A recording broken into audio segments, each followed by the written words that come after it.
आपका खर्चा नहीं, आपका निवेश है।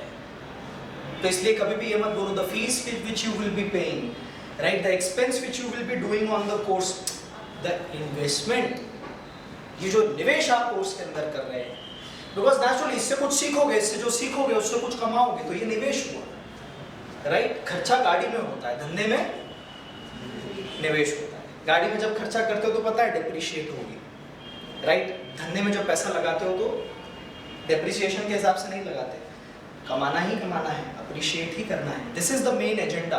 और इस कारण से आप किसी भी प्रोडक्ट में अगर कस्टमर को ये कन्विंस करने में एंड में सक्सेसफुल हो गए, उसकी रिक्वायरमेंट पेन स्टेटमेंट रिपीट करने के बाद ये कन्विंस करने के लिए रेडी हो गए कि sir this is not an expenditure, ये खर्चा नहीं है सर, तो फीस हम मांग रहे हैं उसके अंदर say that is justified. Why? Because this is an investment for the child, this is investment for you sir. ये तो रिकवर कर लेंगे यार, ये जो पैसा आप निवेश कर रहे हैं that would be recovered. ROI, return on investment 3 महीने में आ जाएगा, 4 महीने में आ जाएगा। These things make customer ready और वो आपके प्रोडक्ट को खरीदने में इंटरेस्टेड रहेगा। So this is how we have started with the 80-20 principle. As an organization, you should always focus upon targeting that 20% product. अगर मल्टीपल प्रोडक्ट्स में आपकी ऑर्गेनाइजेशन डील कर रही है, ये देखने की कोशिश करें कौन सा आपका फास्टेस्ट सेलिंग प्रोडक्ट है, उस फास्टेस्ट सेलिंग प्रोडक्ट के ऊपर ज़्यादा से ज़्यादा फोकस करें। कस्टमर की नीड और रिक्वायरमेंट को समझिए, कस्टमर की नीड रिक्वायरमेंट समझने के बाद उसका पेन स्टेटमेंट समझिए। पेन स्टेटमेंट को कम से कम 10 से 15 बार, 3 मिनट का फोन कॉल भी है, कम से कम 10 बार पेन स्टेटमेंट को रिपीट करो। बार बार उसको ये एहसास दिलाओ कि yes you are at the right place and we are only having a solution for your problem। जितनी बार ये कन्विंस कराओगे वो कन्विंस होगा, और लास्ट के अंदर उसको क्लोज करते टाइम ये बताइए कि it is not an expenditure, it is an investment what you are doing into this product. Things will become easy, conversion will start increasing in your life. Personally, right, सबसे पहले तो आप अपने वो 20% सेगमेंट आइडेंटिफाई करें। 80% वो area जो जिसमें अभी वीक हैं उस पर फोकस करने के बजाय उस पर फोकस करें जिसमें आप ऑलरेडी अच्छे हैं। एजुकेशन सिस्टम की हमने बात करी। एजुकेशन सिस्टम मल्टीपल सब्जेक्ट से शुरू होता है, करते करते आप 10th में आते हैं। 10th और के बाद आप when you come in 11th and 12th, जो 10th तक पढ़ा है आप फिर फाइनली कुछ सब्जेक्ट चूज करते हैं। साइंस में इंटरेस्ट है, पीसीएम लोगे, कॉमर्स में इंटरेस्ट है तो फिर कॉमर्स फील्ड के अंदर जाओगे, अकाउंट्स फील्ड के अंदर जाओगे। 11th और 12th अकाउंटिंग करने के बाद फिर आप ग्रेजुएशन करते हो, यानी 11th 12th में आपने इकोनॉमिक्स पढ़ा तो पूरा ग्रेजुएशन पूरा इकोनॉमिक्स में, यानी ये 5 सब्जेक्ट में से भी किसी एक सब्जेक्ट पे 3 साल इज ग्रेजुएशन, यही होता है। ग्रेजुएशन में भी आप मल्टीपल सब्जेक्ट पढ़ोगे, उस मल्टीपल सब्जेक्ट में से भी किसी एक सब्जेक्ट में फिर आप एमबीए करते हो, मास्टर्स इन बिजनेस एडमिनिस्ट्रेशन, और उसके बाद फिर पीएचडी होती है। What is PhD? मास्टर्स के अंदर आपने जितने भी सब्जेक्ट पढ़े उतने सब सब्जेक्ट के कोई एक सब्जेक्ट के किसी एक चैप्टर के किसी एक टॉपिक पे 3 साल की रिसर्च, ये पीएचडी होती है। यानी आप जैसे जैसे पिरामिड के पीक टॉप पे जाते जाएंगे, एजुकेशन सिस्टम आपको एक स्किल का मास्टर बनाना है। हमें आज के समय क्या लगता है? You should be jack of all, everyone is jack of all but master of, यहाँ प्रॉब्लम आ है। जबकि हमें होना क्या है? Jack of all, master of, थोड़ा थोड़ा सब आना चाहिए आज के मार्केट के हिसाब से, पर कोई एक चीज ऐसी आनी चाहिए कि आपका हाथ कोई ना पकड़ सके। Jack of all, master of none, थोड़ा थोड़ा सब आता है मगर मास्टर किसी भी चीज के नहीं, राइट। जैसे मेरे केस में थोड़ा थोड़ा सब स्पोर्ट्स प्ले कर दिया, राइट। फुटबॉल भी, स्केटिंग भी कर ली, वॉलीबॉल भी, बास्केटबॉल भी, राइफल शूटिंग भी, लॉन टेनिस भी। वो सब अच्छे किसमें? वो मत पूछो, अच्छे किसी में नहीं है। टाइम, रिसोर्स, एनर्जी थोड़ा थोड़ा थोड़ा थोड़ा सब में लगा के अच्छे किसी में नहीं बन पाए।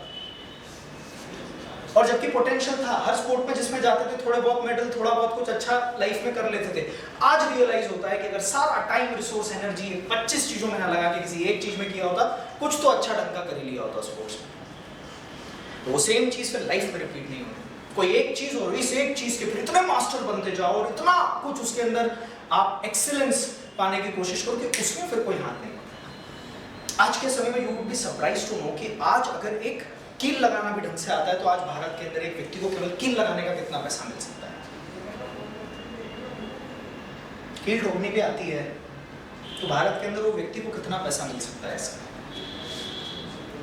और हमारी भारत सरकार पे करती है।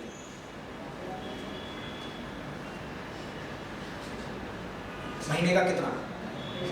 15,000, 15,000, 20,000, सोचो 60 करोड़ रुपए साल का। कितना? 60 करोड़ रुपीज अ ईयर। क्या करता है ये व्यक्ति? ये नट बोल्ट और कील लगाता है। बस डिफरेंस सिर्फ और सिर्फ इतना है कि ये कील ठोकने का और नट लगाने का काम भारत के फाइटर जेट में करता है, राइट? उसके अंदर उसने इतनी एक्सपर्टीज कर ली है तो कील लगाना और नट लगाने का ही काम। और आपको पता है कि पूरे फाइटर जेट केवल एक या दो नट बोल्ट पे कसे होते हैं। दैट मीन्स उसका रिपेयर, मेंटेनेंस और उसका प्रॉपरली लाइंड अप होना है सो इम्पोर्टेंट कि अगर सुपरसोनिक जेट आवाज की रफ्तार से चलते हैं, अगर वहां स्पेस में जाके कुछ अगर प्रॉब्लम होती है, कुछ टर्बुलेंसेस होते हैं तो राइट पूरा एक 1600-1700 करोड़ की मशीन आपकी क्रैश हो सकती है, प्लस वो करोड़ों रुपए का पायलट जिसके ऊपर सरकार ने खर्चा किया वो कोलैप्स हो सकता है। इसलिए इतनी इंपॉर्टेंट पोजीशन है कि हमारे सारे एयरक्राफ्ट्स के मेंटेनेंस के लिए देयर आर 2 पीपल और बेसिक इनका काम केवल साल भर में नट और कील लगाना है। भारत एक ऐसा देश है जिसके अंदर अगर आप किसी एक काम को उतने परफेक्शन से जानते हो तो वो भले छोटा सा काम क्यों ना हो, करोड़ों रुपए तक आपको मिल सकते हैं। Try to create excellence. 50 field की तरफ और 50 फील्ड को सीखने के पीछे मत दौड़ो, कोई एक चीज के अंदर आगे जाओ और उसके अंदर ही अपनी मास्टरी क्रिएट करने की कोशिश करें। Don't be jack of all and master of none, try to be jack of all and master of one. Got the point everyone? So this is how the Pareto principle practically works. Now moving further,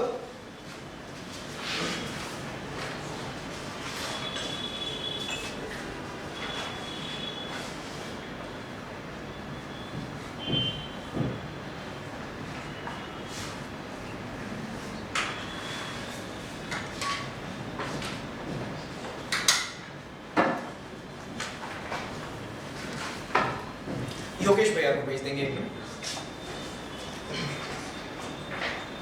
अच्छा, public speaking platform पे या communication के कोई भी platform पे थोड़ा आने में आपको इनिशियली हेजिटेशन और डर लगता है, राइट? इसको हम ओवरकम कैसे कर सकते हैं? इसको हम ओवरकम कैसे कर सकते हैं?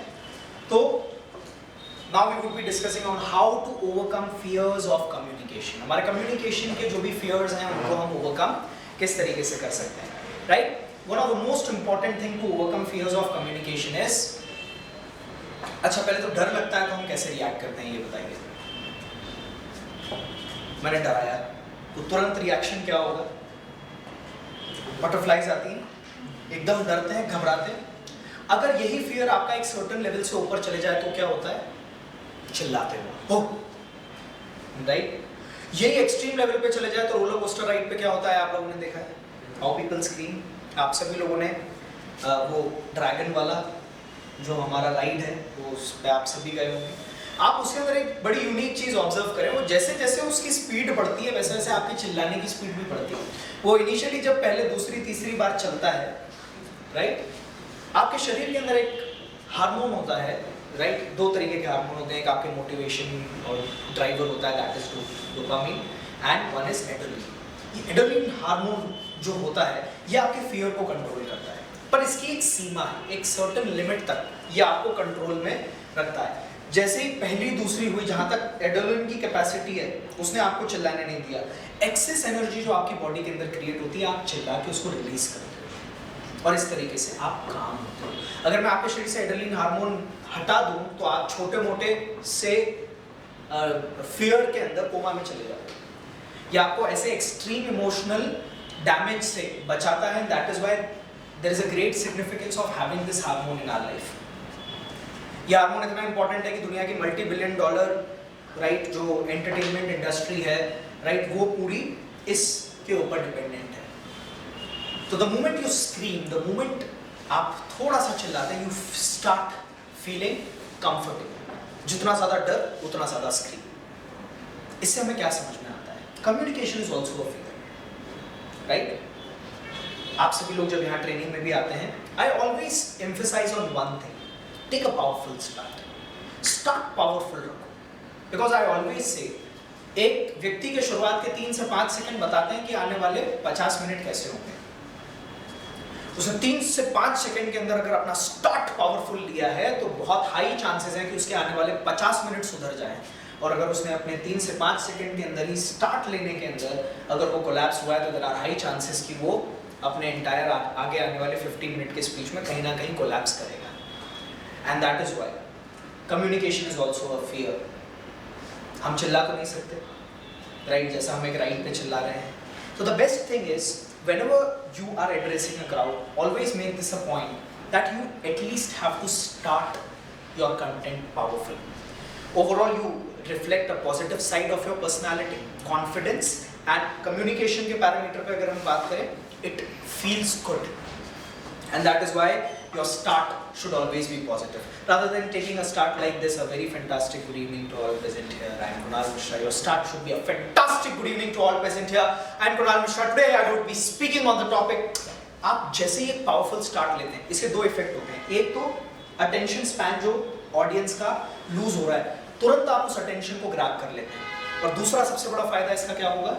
The moment you start powerfully, एक एनर्जेटिक जब आपका स्टार्ट होता है, वही सेम चीज जो लाउड स्क्रीम करके आपके फियर को रिलीज करने का काम करती है। आप जैसे पावरफुल स्टार्ट लेते हैं, आपका लगभग 50-60% फियर जा चुका होता है and you feel confident. I can understand जब हम पहली बार किसी नए ऑडियंस में जाते हैं तब पहली बार एक पावरफुल स्टार्ट लेके स्टार्ट करना मुश्किल होता है। Sometimes it becomes difficult for me as well कि अगर किसी कॉर्पोरेट ट्रेनिंग में हम लोग जा रहे हैं और अगर एंटायर न्यू एम्प्लॉय का क्राउड है जिनको मैं नहीं जानता, राइट, पहला दिन है, फर्स्ट सेशन में ले रहा हूँ, always a nervousness is there, but उसका ट्रीटमेंट मुझे पता है, मुझे डर लगेगा या कुछ भी होगा, सॉल्यूशन यही है, अगर मैंने लाउड एंड क्लियर अपना स्टार्ट नहीं लिया, मैं आगे कोलैप्स करूँ।